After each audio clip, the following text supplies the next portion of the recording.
अस्सलाम वालेकुम। बिस्मिल्लाहिर्रहमानिर्रहीम। अच्छा, मैं यहाँ से गुज़र रहा था, सोचा एक चीज़ डिस्कस करें वीडियो में। वक्त इंसान का सबसे कीमती एसेट है, दुनिया भर में इसको माना जाता है। हर अक्ल व फ़हम रखने वाला इंसान ये समझता है कि वक्त एक सबसे कीमती चीज़ है। अच्छा, वो ऑर्गेनाइजेशन या वो इदारे जो बदलते वक्त के साथ अपने आप को टेक्नोलॉजी में डेवलप नहीं करते, तो उनका फ्यूचर बहुत डार्क होता है। यहाँ पे एक दो कंपनी की एग्जांपल मैं कोट करके एक चीज़ एक्सप्लेन करना चाहूँगा कि आने वाली नई डेवलपमेंट्स को ऑलवेज़ वेलकम करना, क्योंकि जब इंसान अपने ही में गुम हो जाता है, नहीं देखता कि ग्लोबली क्या हो रहा है, तो उसका अपना ही नुकसान होता है। पाकिस्तान के अंदर बहुत से इदारे ऐसे हैं कि जो अपने महदूद वसाइल की वजह से अच्छा पोटेंशियल रखते हुए भी बहुत सारे तवील दहाइयों पे मुश्तमिल एक सिंपल प्रोडक्ट की प्रोडक्शन या एक सिंपल चीज़ों पे लगे हुए हैं।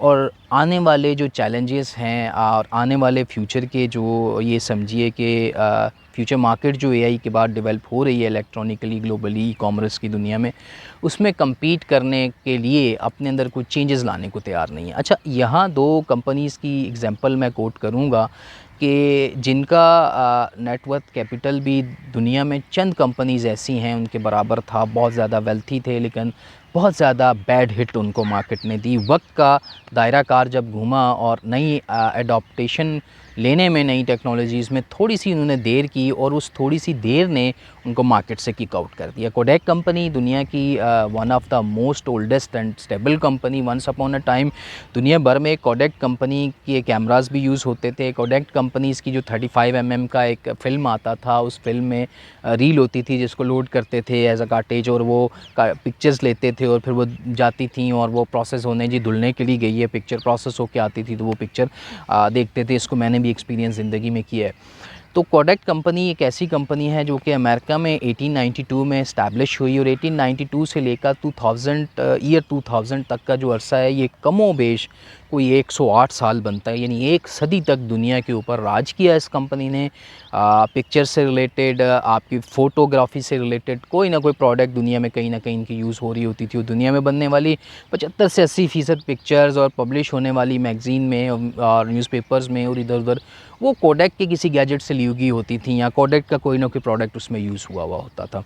तो एक सदी पर मुहित इस कंपनी ने जब ये स्टार्ट होकर 1892 से 2000 तक पहुंची है, तो सन 2000 में एक टाइम ने एक ऐसा चेंज लिया कि मार्केट में इलेक्ट्रॉनिक कैमरास इंट्रोड्यूस होने लगे, cell phone camera base introduce होने लगे, और कैमरा की जो तलब थी ना पब्लिक के अंदर, उसको बहुत सारे और गैजेट्स पूरा करने लगे। ठीक है, वहाँ पे डिसीशन ये लिया कोडैक ने कि सन 2000 के बाद काफ़ी लेट आके उन्होंने अपने डिजिटल कैमरास लॉन्च किए, और उनकी कैंपेन्स भी की और मार्केट में लॉन्च भी हुए, बिके भी, लेकिन जब तक बहुत देर हो चुकी थी। और कोडैक को सन 2002 से कैमरास बनाने के बाद सन 2005 में आके अपना बिज़नेस टोटली वाइंड अप करना पड़ा। रीज़न वाज़ दैट कि टाइमली जो मार्केट में चेंजेस थी उनको अडॉप्ट करना था, और वैसी प्रोडक्ट्स सार्फिन को बना के देनी थी, जिसमें कोडैक नाकाम रहा।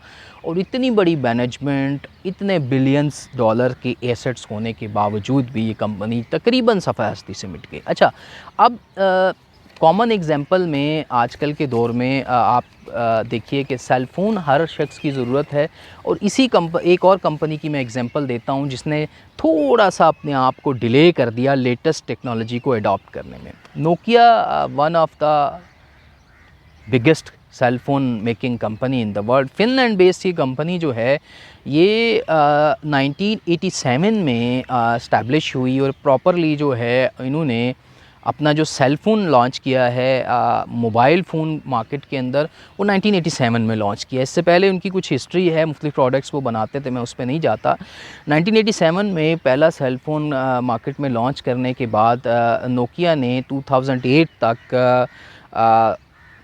वन ऑफ दी अदर मुख्तलिफ मॉडल्स को सेल फ़ोन के मॉडल्स को लॉन्च किया दुनिया की मार्केट में। फ़र्स्ट एरियललेस फ़ोन भी इन्होंने लॉन्च किया और इसके बाद बहुत सारे इनके मॉडल्स आए और दुनिया भर में पॉपुलर हुए, स्पेशली एशिया, पाकिस्तान, बांग्लादेश और इंडिया में नोकिया वाज नंबर वन। ठीक है, वंस अपॉन अ टाइम हम जब स्कूल कॉलेज गोइंग स्टूडेंट थे तो वो टैब वाला नोकिया का फ़ोन जो है वो हमारा ड्रीम होता था उसको हासिल करना, और हम उसको हासिल करते थे।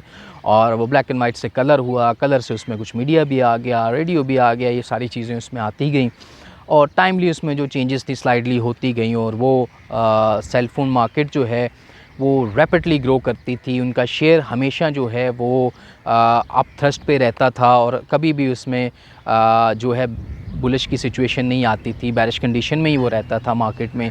एक बहुत ही इस्टेब्लिश कंपनी और बहुत ही ज़्यादा उसने सक्सेस हासिल की इस टाइम पीरियड में। तकरीबन 21 साल बनते हैं 1987 से लेकर सन 2008 के, और इन 21 सालों में बहुत सा रेवेन्यू भी जनरेट किया नोकिया ने और अच्छी सर्विसेज भी दी उस दौर के लिहाज से कंज्यूमर्स को। 2008 में एक टेक्निकल चेंज आया सेल फ़ोन की मार्केट में। गूगल ने एक एप्लीकेशन लॉन्च की एंड्रॉयड जो है 2008 में लॉन्च हुआ। 2008 में जब लॉन्च हुआ और इसकी पॉपुलैरिटी बढ़ने लगी तो बहुत सारी सेल फ़ोन मैन्युफैक्चरिंग कंपनीज़ ने गूगल स्पोर्टिव गैजेट्स बनाना शुरू किए, उनको मार्केट करना शुरू किया और बहुत अच्छा रिस्पांस उनको मार्केट से आया। यूँ समझिए कि 25% ऑफ द मार्केट जो है वो नोकिया के अलावा दूसरे ब्रांड्स ने कैप्चर कर ली एंड्रॉयड के इंट्रोड्यूस होते ही। और एक ओपन सोर्स था, इसको डेवलपर मज़ीद डेवलप करके अकॉर्डिंग टू और रिक्वायरमेंट्स इसको चेंज कर सकते थे। ये उसमें वसअत है एंड्रॉयड में कि जो कंपनी भी इसको ले और अपनी तरह से इसको मज़ीद डेवलप कर सकती है, एक ओपन सोर्स था।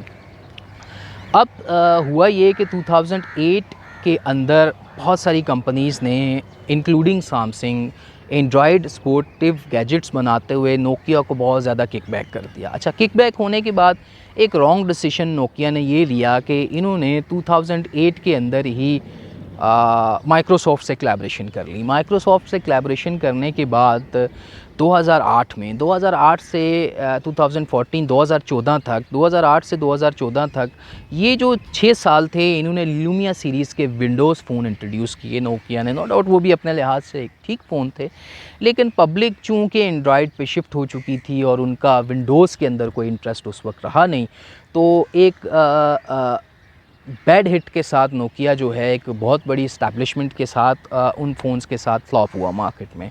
विंडोज़ फ़ोन वो पॉपुलैरिटी नहीं ले सके जो उनकी मार्केटिंग कैंपेन के दौरान सोचा जा रहा था कि एक नई चीज़ आ रही है, विंडोज़ के फ़ोन आ रहे हैं, माइक्रोसॉफ्ट के सेटिस्फाइड उसमें विंडो होगी। तो वो सेटिस्फेक्शन डेवलप नहीं हुई और जो कस्टमर्स हैं उन्होंने इस विंडोज़ फ़ोन को रिफ्यूज़ कर दिया। अब देखिए कि जो 2008 से 2014 का अरसा है ये तकरीबन लगभग कुछ 6 साल बनते हैं। इन 6 सालों की गलत डिसीजन मेकिंग ने नोकिया को इतना पुश बैक किया कि मार्केट में इनका स्टैंड लेना मुश्किल हो गया। 2014 के अंदर 2014 में फ्रॉम 2014 टिल येट तकरीबन 10-12 साल हो चुके हैं। नोकिया ने भी अपने एंड्रॉयड गैजेट्स लॉन्च किए, एंड्रॉयड बेस्ड फ़ोन, और वो मार्केट में कामयाब भी हुए। और नो डाउट कि नोकिया के मोबाइल फ़ोन्स जो एंड्रॉयड बेस्ड अब मार्केट में आ रहे हैं वो बाकी एंड्रॉयड उस बजट के अंदर जितने भी एंड्रॉयड फ़ोन मार्केट में अवेलेबल हैं उन सबसे बेटर होते हैं, उन सबसे उनकी परफॉर्मेंस अच्छी होती है, ड्यूरेबल होते हैं, लॉन्ग लास्टिंग होते हैं।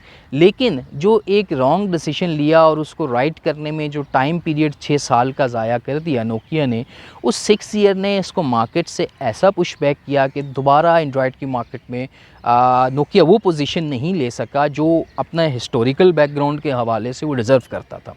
अच्छा, यहाँ पे देखें कि बड़ी जो लार्ज स्केल की मल्टीनेशनल कंपनीज़ होती हैं उनके साथ ऐसा नहीं होता कि वो बिल्कुल दिनों में जो हैं वो शट डाउन हो जाएं और बंद हो जाएं। नोकिया पाकिस्तान की जो है 850 नंबर पे आने वाली टॉप कंपनी है, 850वां नंबर है इसका दुनिया में बेहतरीन कंपनीज़ में।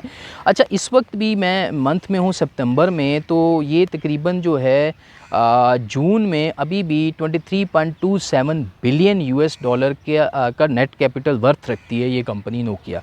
तो इनके लिए मार्केट से टोटल शिफ्ट ऑन होना तो पॉसिबल नहीं है, और ऐसे कोई हालात नहीं है कि मार्केट से बिल्कुल चली जाएं।